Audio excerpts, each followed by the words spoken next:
Okay, where are you up to? We're pretty far down on Vav.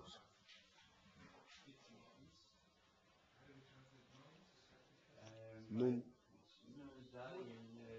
Nun Zayin.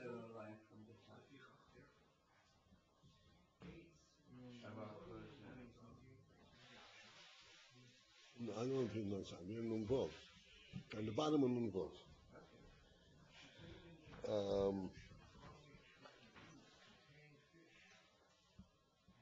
Somewhere in the middle.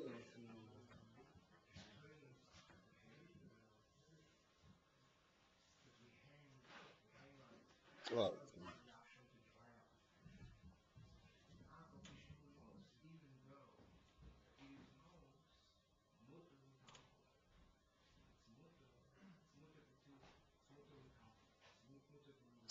all right, we are further down, but we'll start from a few lines below the middle of the page. The line begins with "Ez hamamutza klal."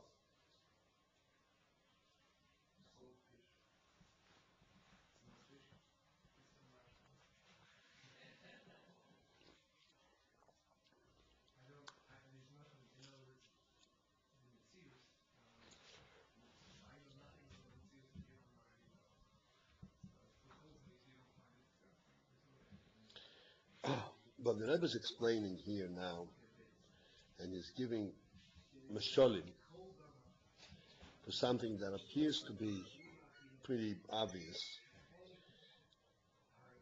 about there's an important message in all of these mashalim. There's a Shem Havaya and there's a Shem Elikim.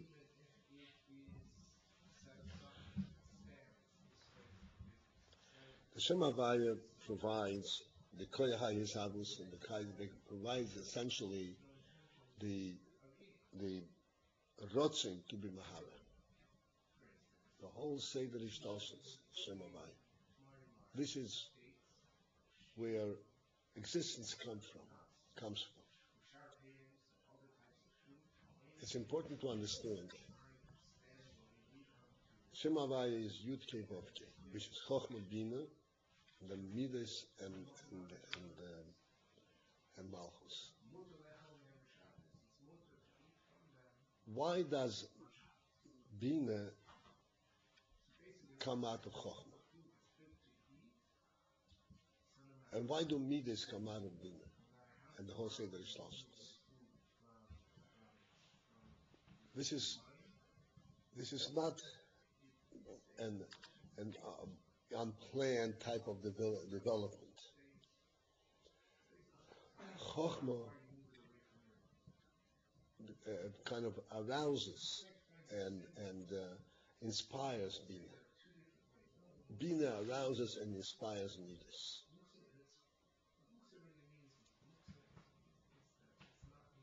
There is an intention in this. Intent is the most important aspect in the whole Seder Ishtalshus. And intent is the most important aspect in a person's activities. If a person is walking, can you imagine walking nowhere? It's impossible. Intent is what carries a person.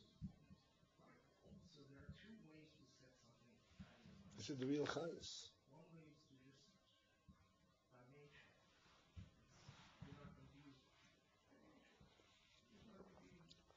Shem Havaya provides not only the koyach, but the real koyach, the intent, the chochmah, bina, and midas for the creation. Shem Elikim is a means through which it comes out in order to come into the world.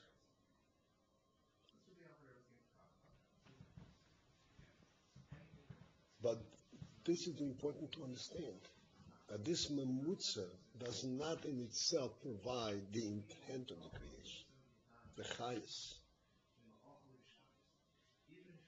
He provides a means by which this Chayas can be sent into the world.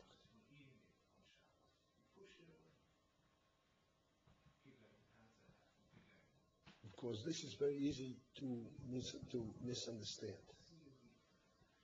Say the Chayas, the Koyach comes from there, but who actually creates? The Shem Elokim. That means that the Chayas and the intent is from Shem Elokim, and this is what he's trying to explain. That Shem Elokim is like the Mamutz.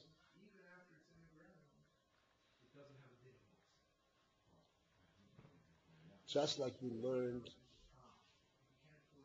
the Meturgamon. Remember we learned the Meturgamon, the translator, the Rav and the Meturgamon who explains to the Talmudim. It is the Rav, you know what the Meturgamon is, right? Yeah.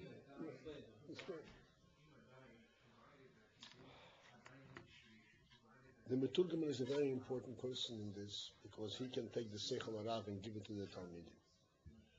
But he does not on his own, not only does he not know the Seichel on his own, he has to take it to the Rav. He doesn't even have the motivation to teach it to them. It doesn't mean so much to him. Who has the motivation to teach the Rav? And he takes it.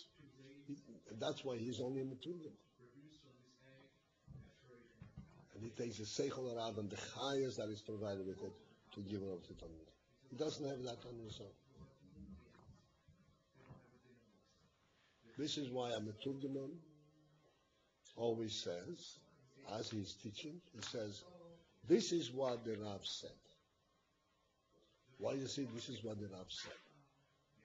They know he's saying what the Rav said. Why do you say this is what the Rav said? Because the Meturgamon does not have the Chayas to say it on his own. This is what the Rav said, and since the Rav said it, I can say it. But if not for the fact that the Rav says it, doesn't mean so much to me to go and tell it to you. You understand? I mean, the whole creation, the highest of the creation, is from Shem Havaya. And this is what these Meshalim are for.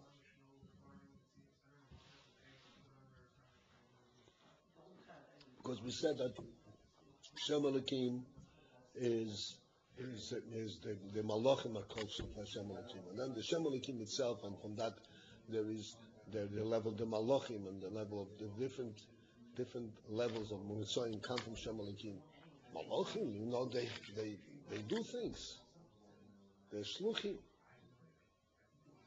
But you have to understand, Malachim do not have an intent of their own.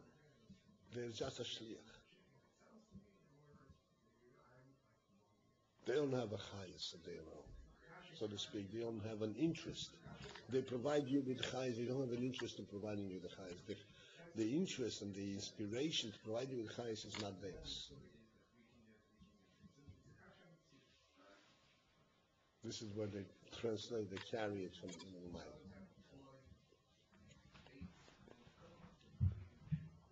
And that's what the motion is.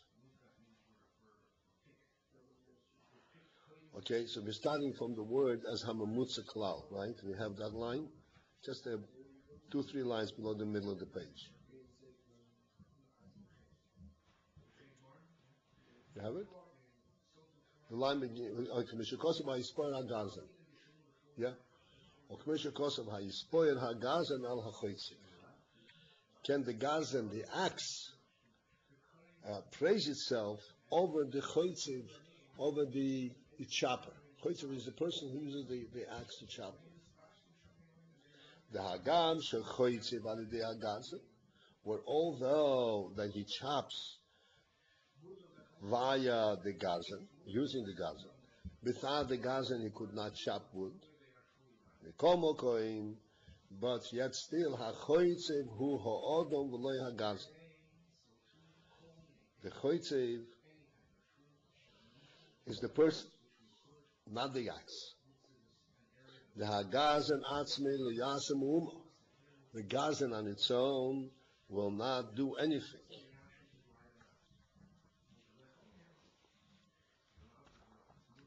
Kim ha'odom poyel al dei hagazon.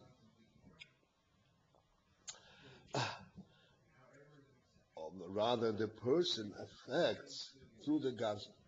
But who is the poyel? The poyel is the gazan.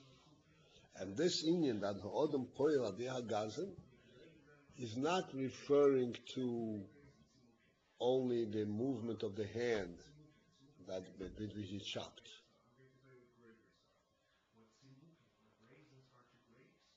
Then we would say that the hand is poyel al dei hagazon. But the hand is also not the poyel. The poyel is the odom.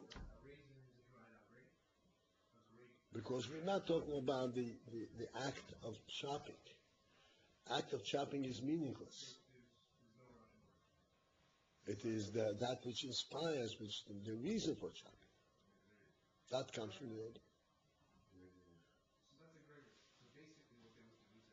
That's a human being. This is the real creator. This is the real chayes.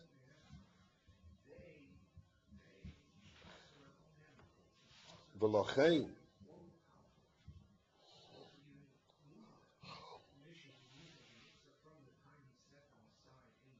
And thus, lo yoimar odom.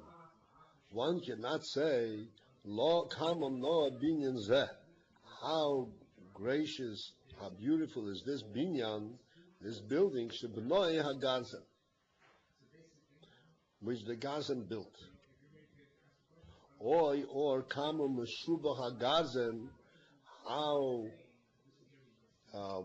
praiseworthy and how good is this axe, shebono binyan fur kozeh, that built such a beautiful building.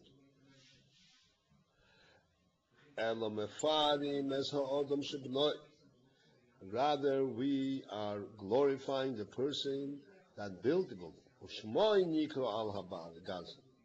It is his name that is applied to al-habayis on the house. He takes the credit for the house.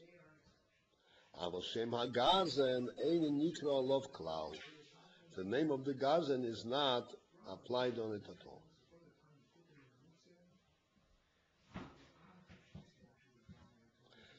The Hainu,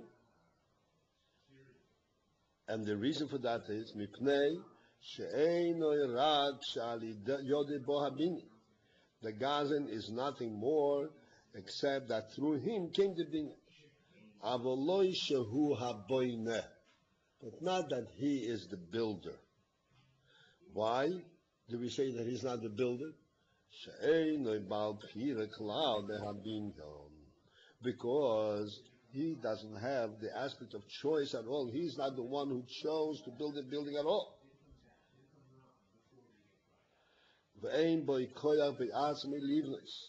He does not, the Gazan does not have koyach on its own to build.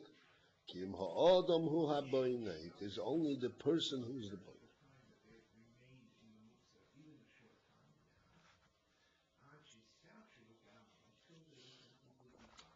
The very truth is, if you commission an architect to build for you a building, and you tell the architect what kind of building you want to build, and the architect designs the building for you, and you say, right, this is the kind of building I have in mind. And then you say to him, okay, go ahead and build it. The architect goes and he hires an engineer. And the engineer hires the masons and the workers. And they put the building together. Who is the real motivation? Who is the real highest behind this whole building? Not the builder, not the engineer, not the architect, the original, the one who commissioned it. He's the one who had that concept. He's the one who has that chayes. And therefore it is to his credit.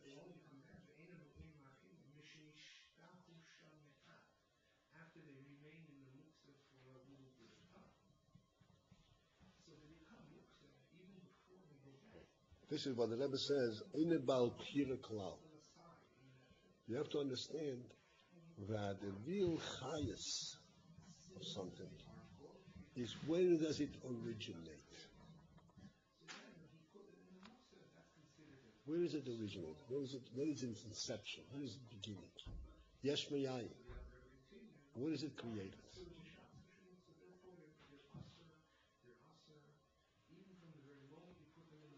This is why in a company, in a huge company,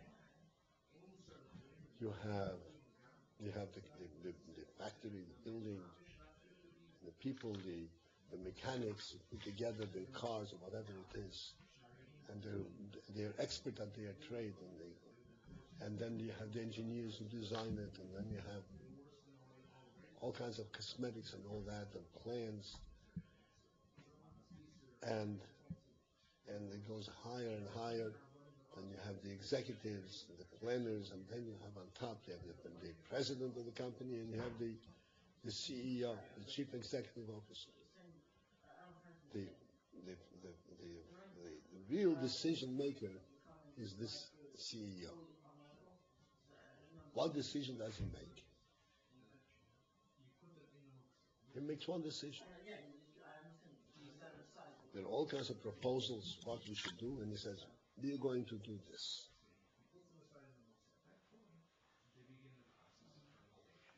And once he says that, everybody knows what they're supposed to do. Who gets the credit for the success or failure of the company?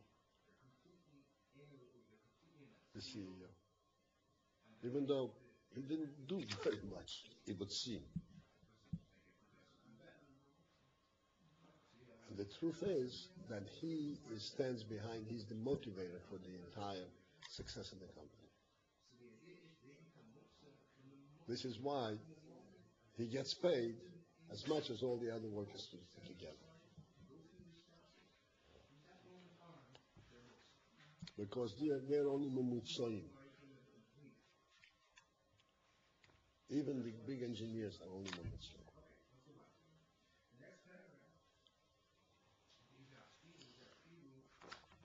Let's say an engineer designs a car. And it's a very well designed car, good idea.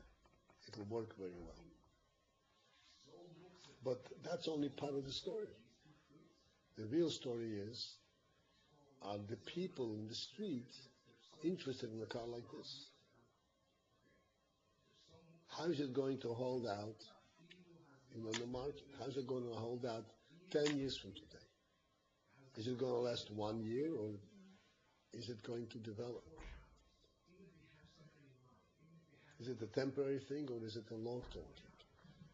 The engineer has no idea of that.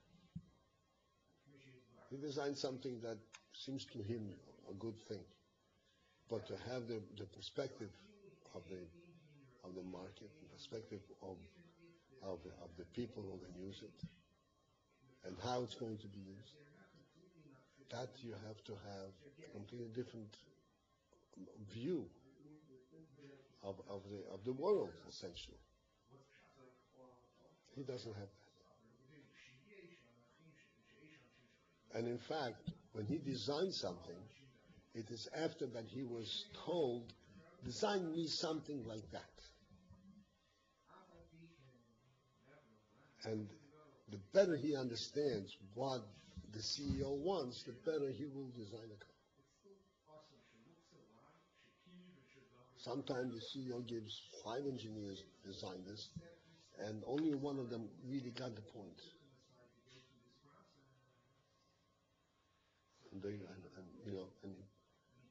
And he gives, he said, okay, that's what I meant.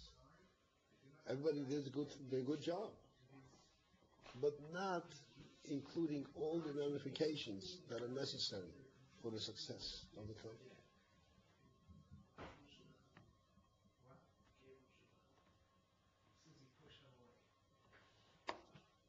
What is the success most of the car companies? Car companies can make billions of dollars in 1 year and lose billions of dollars in another year.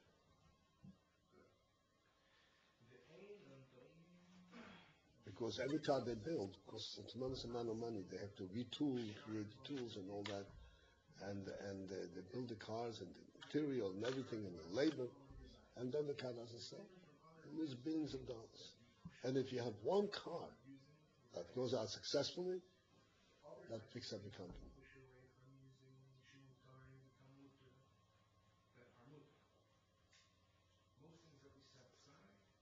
And what does it depend on? Did you hit the market? Did you understand the mood of the people properly?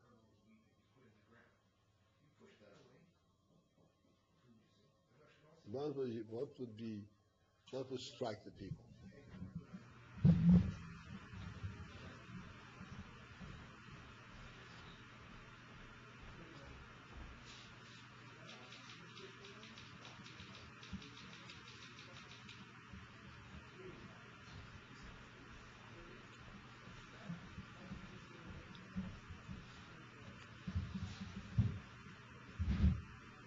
So this is what we mean by the chayas.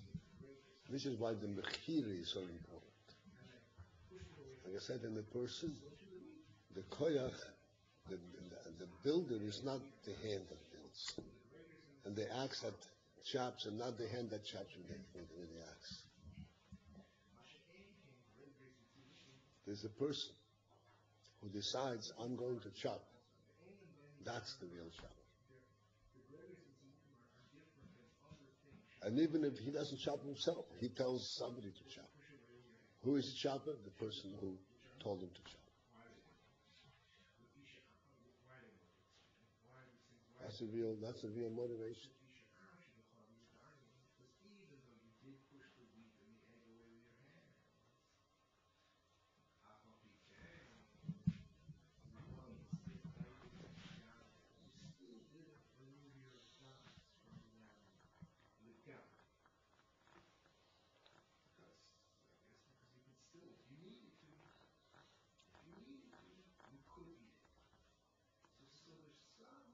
This is the principle, very important principle to understand.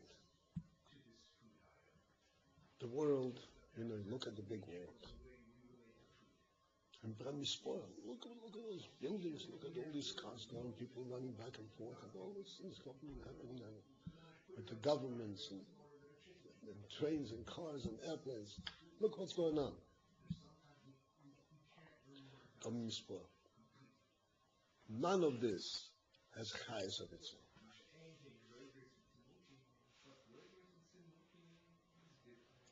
What is the chayes behind all this?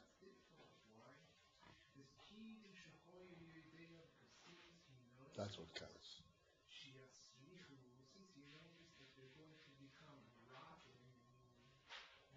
In Russia, he had 250,000 people, 250,000,000 people.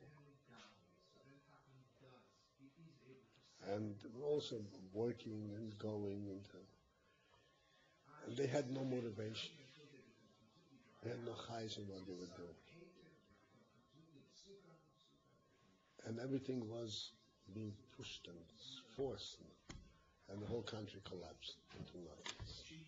There was no economy. There was nothing there.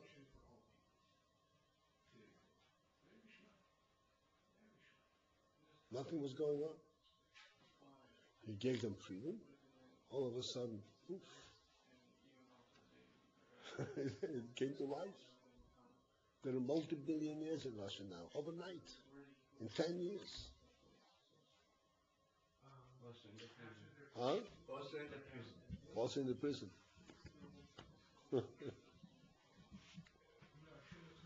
What? Do you understand the example? What? One of the very talented new men. Yeah, so they still have the old regime a little bit. Okay. He was too critical. He was too critical. He trusted this guy a little too much. But still, nevertheless, it was a tremendous growth, tremendous success. Because there was motivation. There's chayes.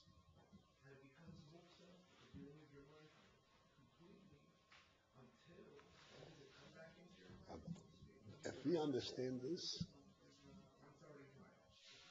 and you think deeply into this, this is when you begin to see that the real chayes in the world is the neshama, and that the real chayes in the world is the Rebbe.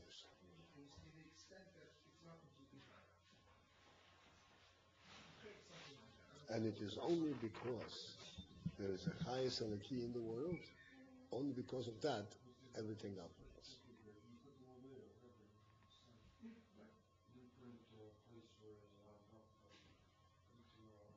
Like I mentioned the other day, a while ago,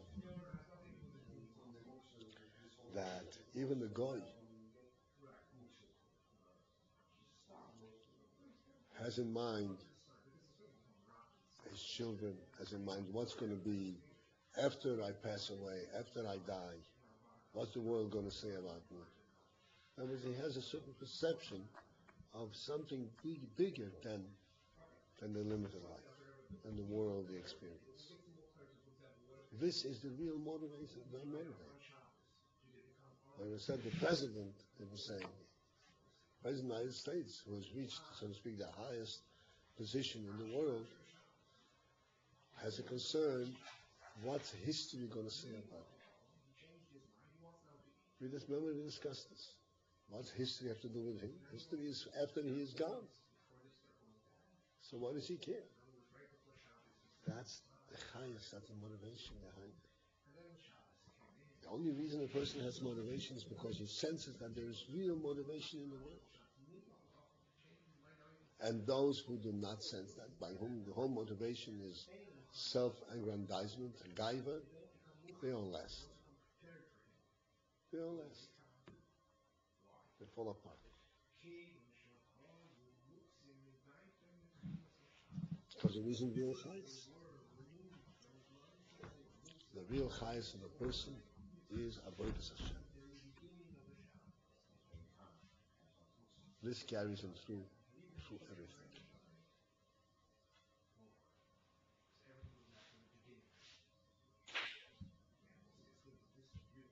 He picks up from nothing and builds up a whole life.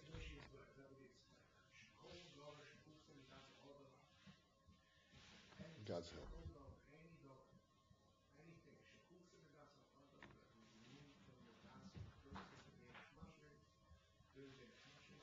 Boy came Yuvom, the Hamamutsoim Ho'el. The same will be understood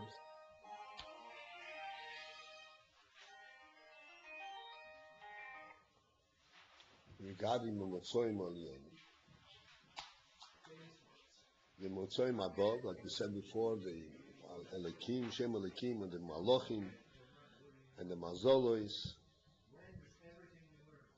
Sheheim Rak, the Gaz and the Adachois, that they actually perform a task like the Gazen, like the axe in the hand of the chopper. Now, how can you compare a Malach to a Gazen? A Gazen is completely inanimate. A Malach can carry through a whole task. But because he does not have this fear of the choice, the initial inspiration, therefore, is like a Gazen. Like a Gazen.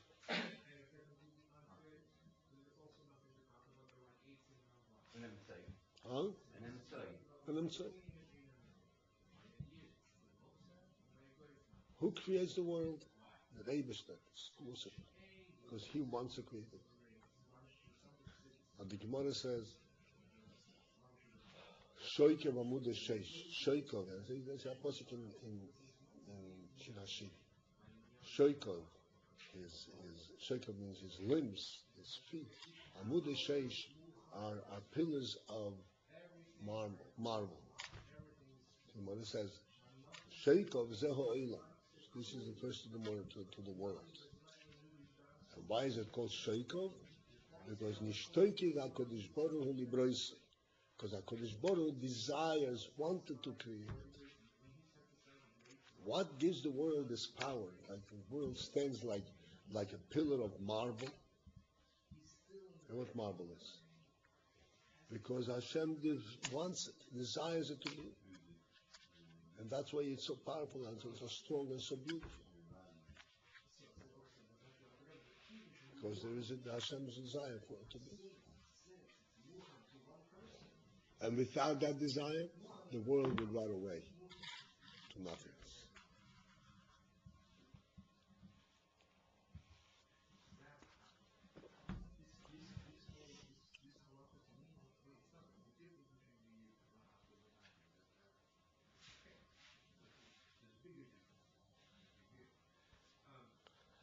Shal Yodom Oivel Hashpo.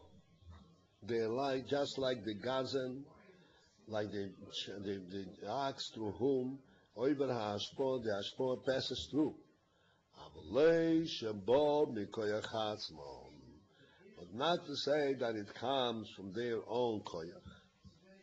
Ve'enon Ba'alei B'chira Klal B'ha'hashpo.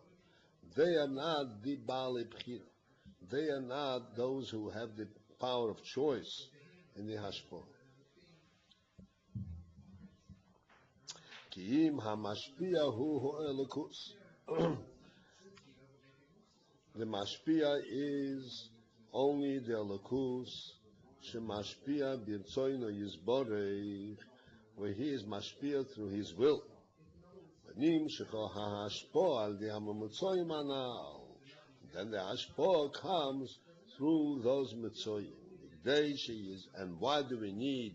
Why did the mashpo have to come to the mitzoyim? If it is essentially from the Meibesh, the mitzoyim yizbod.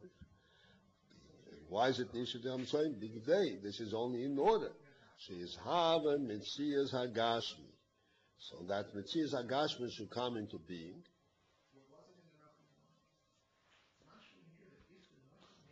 Because from the Rotzin Hashem will not come Gashmi, it will be godly and be Ruchni. To come into Gashmi, it has to come to this Mutzoyim. Yum Shech Lohem Shefa Oil L'chayes Gashmi. L'fi Erkom. So that in these creatures, in Gashmi should come Shefa Oil L'chayes Gashmi. A shefa of life and chayas that can relate to Gashmius. Lefi erkom, according to their erech, according to their level, and that which they can accept and tolerate without losing their Gashmius presence.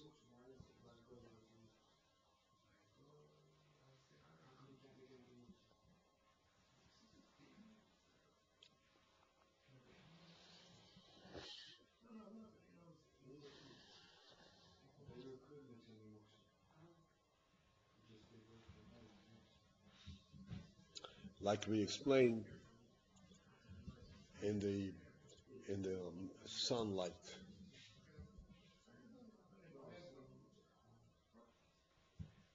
So, light and the world are opposites.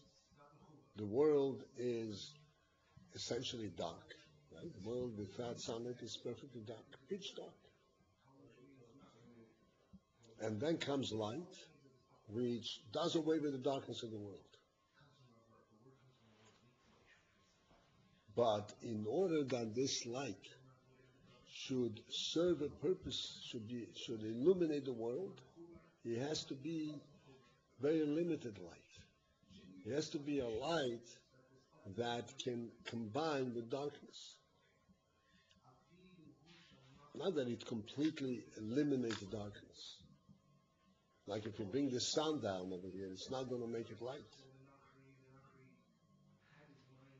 You won't be able to see anything.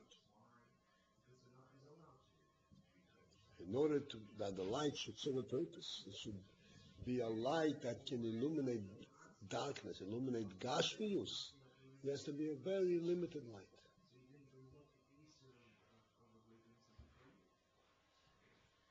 Like for instance, how does light actually work in our world? Besides that, like the sunlight the sun is like millions of miles away, it doesn't burn up the world. the sun will be, because it will just burn it up. Be more concentrated and burn it up.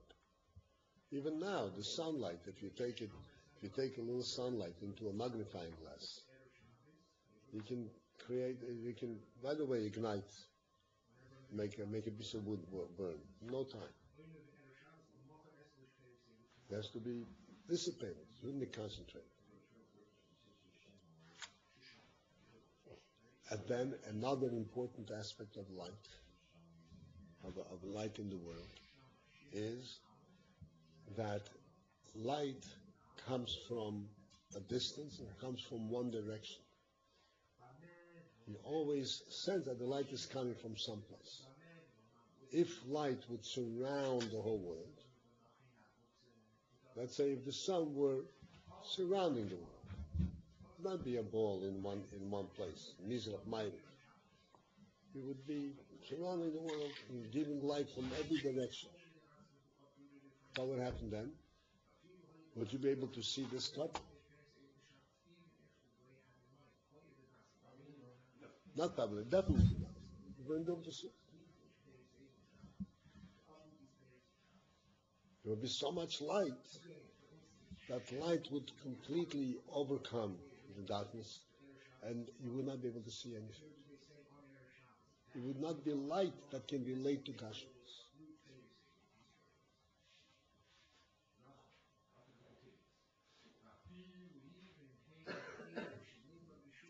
Light that can relate to Gashmis has to be a light that comes only from one direction, and in the other direction is light. That's what the sun is, either in Mizrach or in Doran or in Ma'ariv. But it's not in all three directions together at the same time.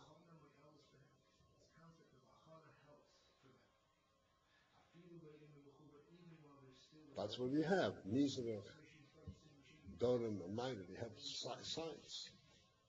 What's a side? It's all one thing. No, it's a very big, important thing. Because if the sun comes from all sides together, it's not light. It's no more world. The world has to have four directions. Otherwise, it's not a world. And if light comes from one side, then there's no light from the other side. That's the pshat, that it should be a light that can relate to Gashmis, that Gashmis can relate to. So you can see Gashmis. Otherwise, you see light only. You don't see Gashmis. And that's the pshat, that there's a mitzvah. It comes through a certain form, certain limit, that allows it to come into the world, and the world should be able to receive the oil b'chayis, and that oil b'chayis should relate to the gospel.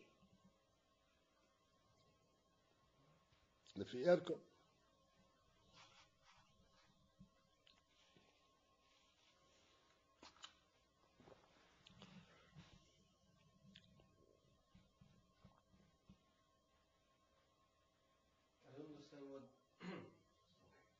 It's related to the mamutz of this motion in the sun in one place or it's around the world.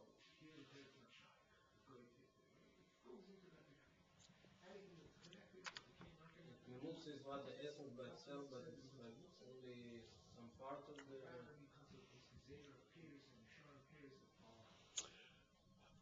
The oyer eleki, the way it is in Shem Havaya, the oyer eleki is everything. It encompasses everything. There is nothing outside of the oil. How does the oil come to the world? When you take it away from that level, and you say, no, there is oil and there is world. But if you bring the oil Havaya, that does not recognize world, recognize that everything is oil key, that means that this oil should encompass the entire world from every angle. That will not be a hashpah to the world.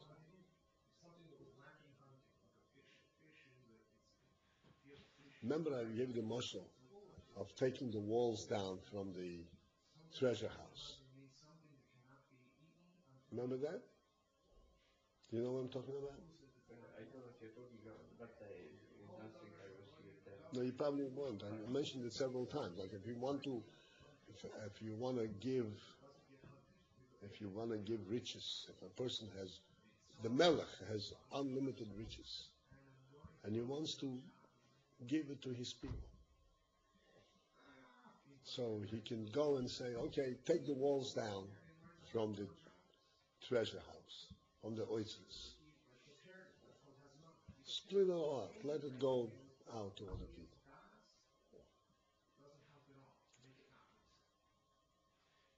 So what happens? We spill it all out. This is like spilling the river water and flooding the whole world with water. That hashpor. Water is a wonderful thing. But it's not hashpor. To mashpia water, it has to come in a cup. Then you can use the water while you're remaining a person, a mitzvah. But if you flood it, then you are eliminating the mitzvah.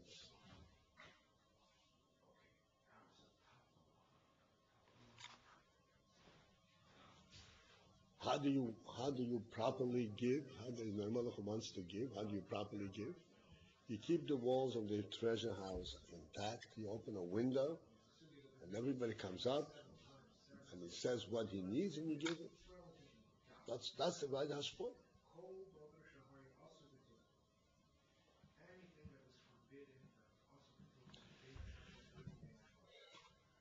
This is the difference between hashpor that the Rebbe gives Eden and the hashpor that he gives to the rest of the world. The rest of the world, there is no limit. The goyim get hashpor without limit, not based on what they deserve, not based on their deeds. If their sins are intolerable, if they destroy the world, the Rebbe destroys them. But it's not a kind of a hashpor where there is a give and take, a mashpia, a makabel. They get their wealth, they get their thing, and if they abuse it and become destructive to the world, like in their hamabel, so the Rebbe says, okay, there's nothing there. They get destroyed. Eden have they get hashpor in a totally different way. Everything is measured exactly. They get their hashpor, but first of all, they have to ask for it. They have to ask for it. So when they ask for it, there's a mashpia and a makabel. The hashpor comes from the mashpia to the makabel. So that even when he gets the hashpor, he remains a makabel. And he also knows where the hashpor came from.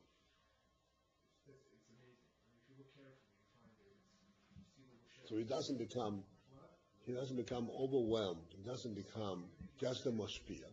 He remains a makabel. And yet he gets the hashpor, the oirachas. This is the real relationship.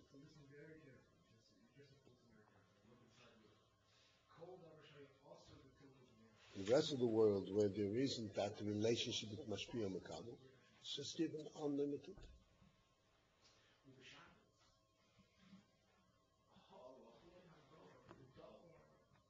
That's not real hashpor. Not oil v'chayis, because the reason the real chayis, the reason the present of the mashpia, where is it coming from? It's just a mitzias of word. It's like you're getting chayis from the mumutza rather than from the source.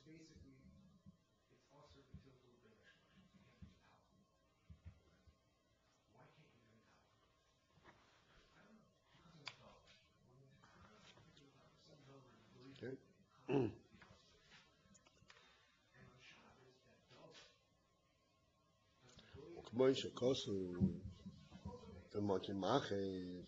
And And as is explained elsewhere, when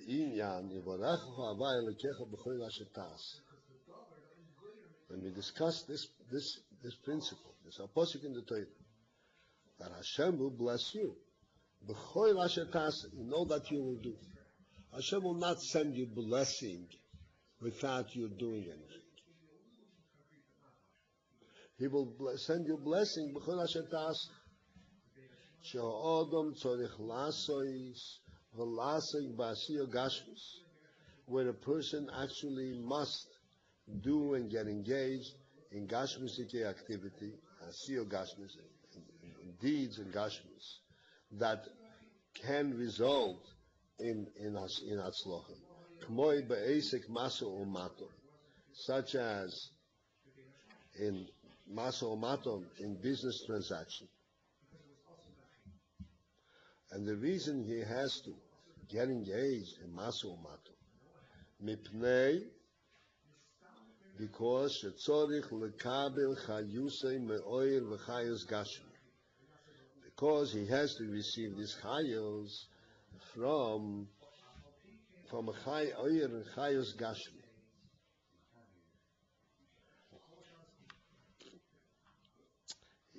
He has to receive his chayos from an oyer and chayos gashmi, from a sense that there is a gashmistic chayos. There is something going on in the world. There is benefit in the world. If you do maso matom, you do business. What's a business? What's a business transaction? Business is a chart that there is a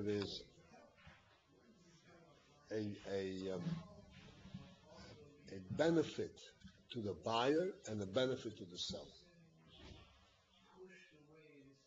I don't understand. How can it be a benefit to the buyer and a benefit to the seller?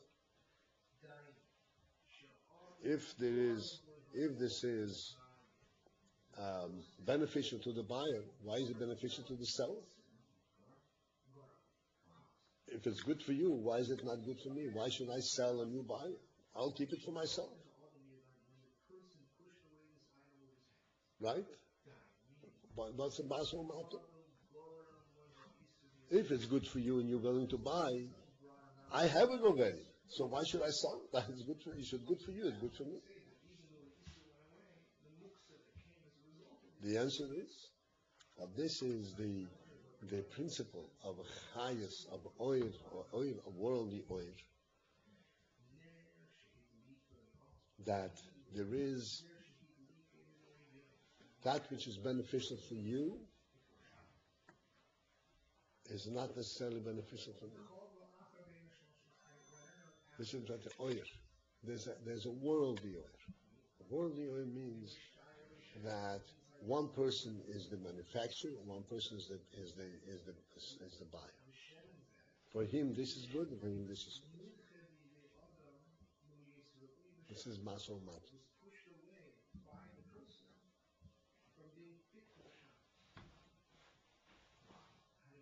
This is called gashmius, like we said in gashmius.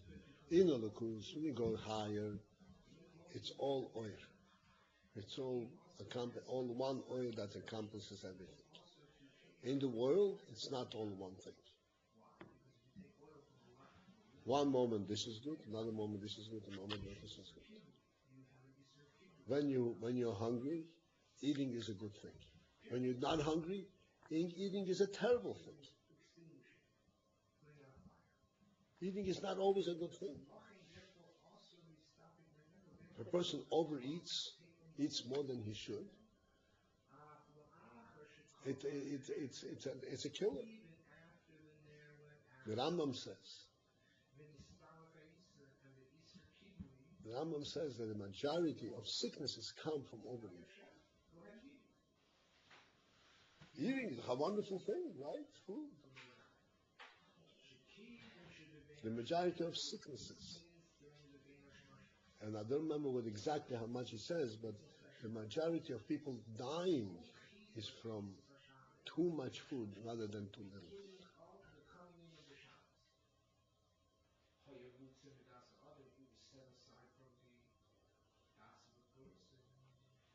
because there is a chayes gashmi. Oiv chayes gashmi. It has to come in a manner that is suitable for the gashmi.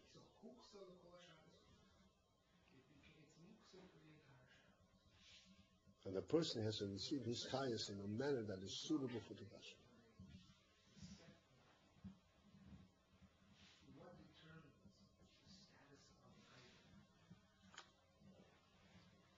It has to be properly measured and so forth. This is the pshat that he has to not just a blanket thing. This is good. No, everything has to be measured according to the gashmi.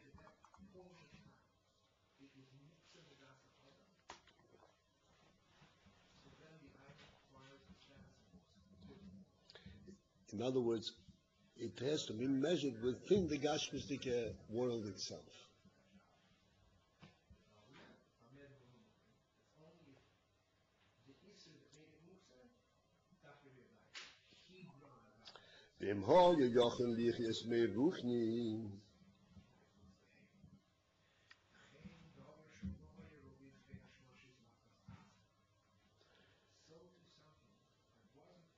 You're right. We actually did go on the other page, but we didn't really.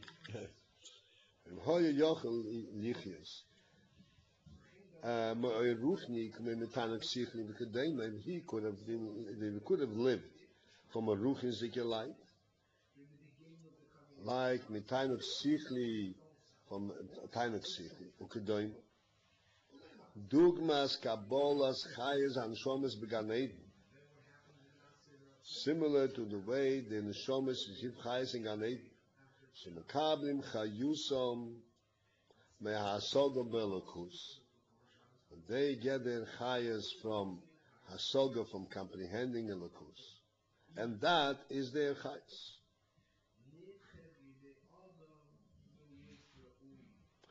Ukemaimor, and as the Maimor, as the saying in the Gemara is, that Yoishvim v'neheni miziv hashchina.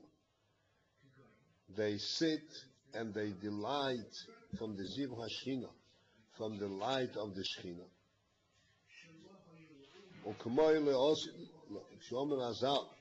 And as regarding the Osid in the future time, the Chazal say, Oilam habo, the world to come, ein bo yachilo ushtiya. There, achilo ushtiya does not exist. Eating and drinking doesn't exist. Elo, tzadikim yoshvim, v'troseim b'rosheihem. Tzadikim sit with their crowns on their heads. V'neni miziv hashchina. And they derive hano and oinek from ziv hashchina, and this is what their life is. This is their chayes.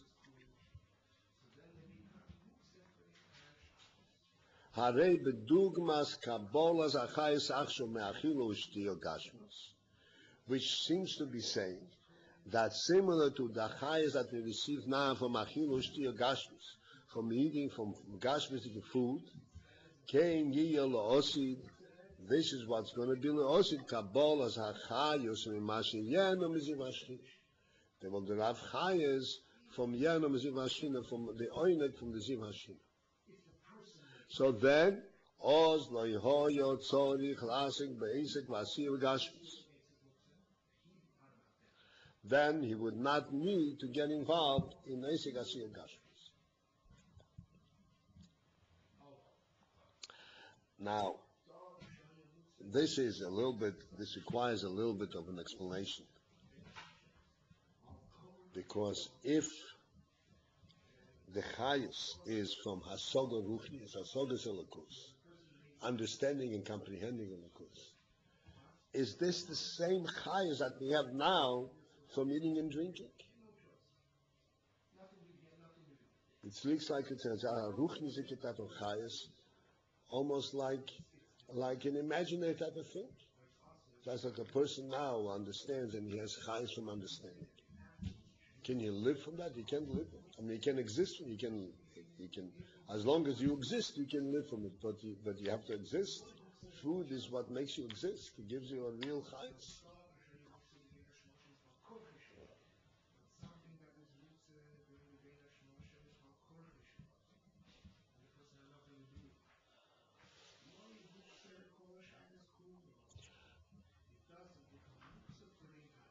So the truth that needs to be understood here is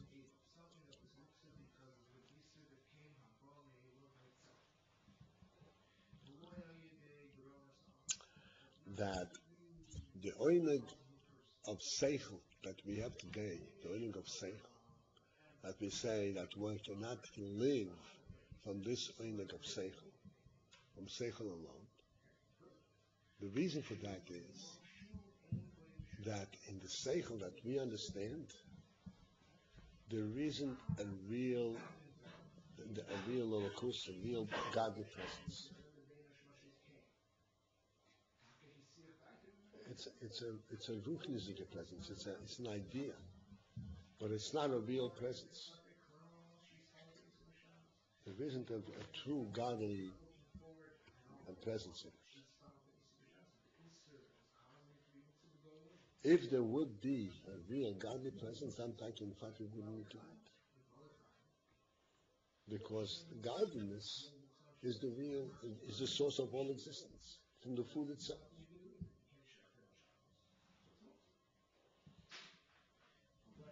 Like we say, what is the koyach or achilo? What is the koyach in the food to give us sustenance? The koyach in the food to give us sustenance is the koyach, is the maimer aliki. The koyach aliki that's in the food. It's not the food. It's the koyach aliki that's in the food that makes it possible to give us chayes.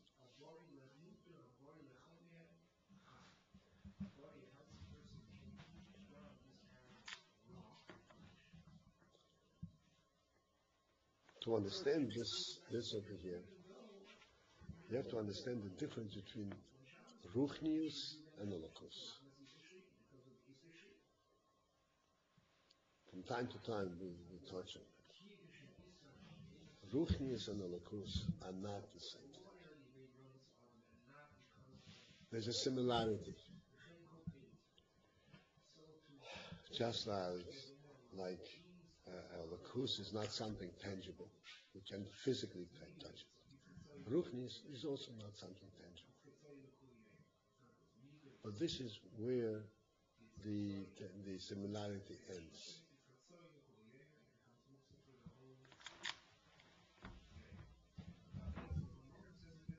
But there is a big difference.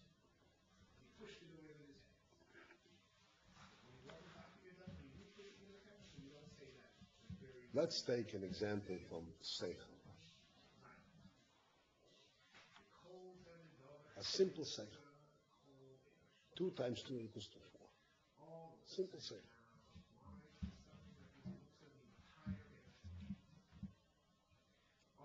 Okay. And it's exciting for the person to realize, even a mathematical thing is exciting, you know. Oh yeah, you know, there is truth to this. But this seichel of 2 times 2 equals to 4, what created the seichel? Is it the seichel, or is the fact that there is 2 and 2? What created the seichel? The Metzias Oilam.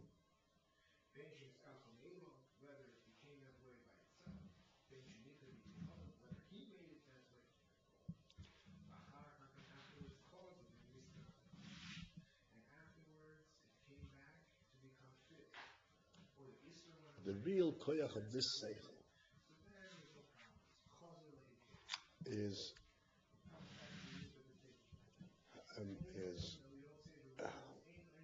much deeper than being able to understand that 2 times 2 equals to 4. What is the real koyach of this seichel?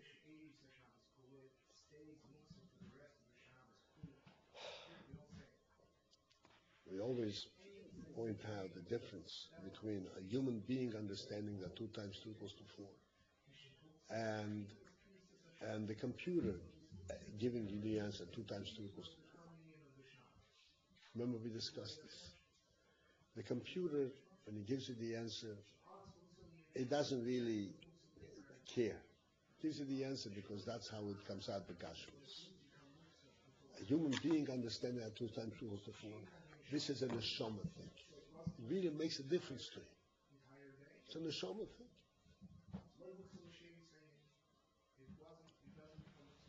The neshama aspect of this understanding, that 2 times 3 equals to 4, the neshama aspect really lives on its own. This is a real koyach halaki. And that neshama aspect is a real presence of its own that doesn't need food.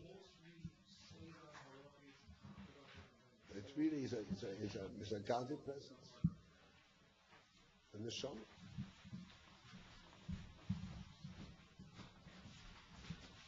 Except that in today's world, in our world right now, that neshama koyach hanefesh, we do not recognize, we do not really feel it in our gashmis. This is why we need food to maintain it. But if we would really feel, sense the neshama, the koyach halaki that's behind this truth of the truth that is expressed in the world, then we wouldn't need food. Because this is true in its own, on its own. It's a godly truth. This is the way the Eibishter wants to create the world, that 2 times 2 equals to 4. If we would sense that this is a godly truth, Bitaki would not need anything else. We don't feel that this is a godly truth. We feel that this is a seichel truth. So it depends on the Yashma.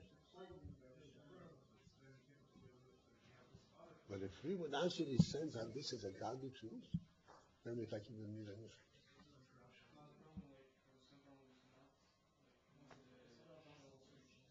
This is the pshat. Tzadikim yoshvim v'nehen in miziv hashchina. And this oinig miziv hashchina, this is mamish recognizing a lakus. A lakus does not need any other support.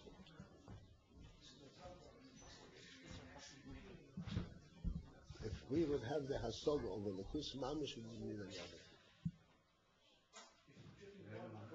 Huh? Mm-hmm. What? Not in our day. Well, that's what I'm saying. In all above, there will be a real hasoga over lakus. It's called hasoga, but it's a different kind of hasoga than we have now. There's been mamish hasoga over lakus. Hasoga over lakus, like you would not need any other thing. On the contrary, the whole mitzvah of the food is because it's a godly creation. Like we said, what gives the koyach? What is the koyach in achila? In food? Maimer Hashem. Dvar Hashem. Because the Dvar Hashem is in the food. If in the sichli there would be the Maimer Hashem, we would see why is 2 times 2 equals 4? Because Hashem said it should be like this. Not because of our logic. You would sense that this is because this is Hashem said. Then we wouldn't need any food. We would really see that this is Maimer Hashem. We would no other food.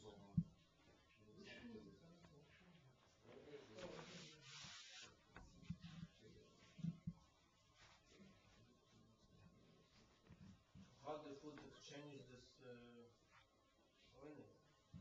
What the food is revealed this oil? No. So we're not really living from the oil galaki. We're living from Gashmis.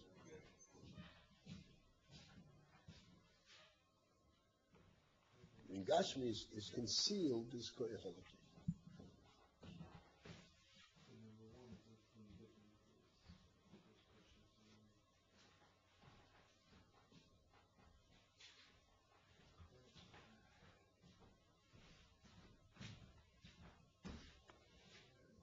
We once spoke about this and pointed out that the real union of seichel, deep down, what is seichel? What does it mean? I understand. Really, I understand the way a human being understands, not the way a computer understands, a human being understands. The real, even I understand it at Shad. I want to understand. The understanding is based on the Rotzna Nefesh. Intent. That's right. Back to the starting point. Because the Nefesh is involved in understanding. That's the real understanding. That's when understanding really gives Chayes the person. Chayes on Nefesh.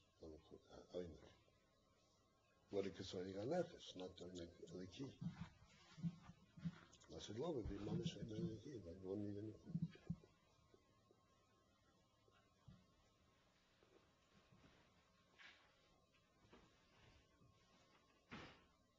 Okay? I can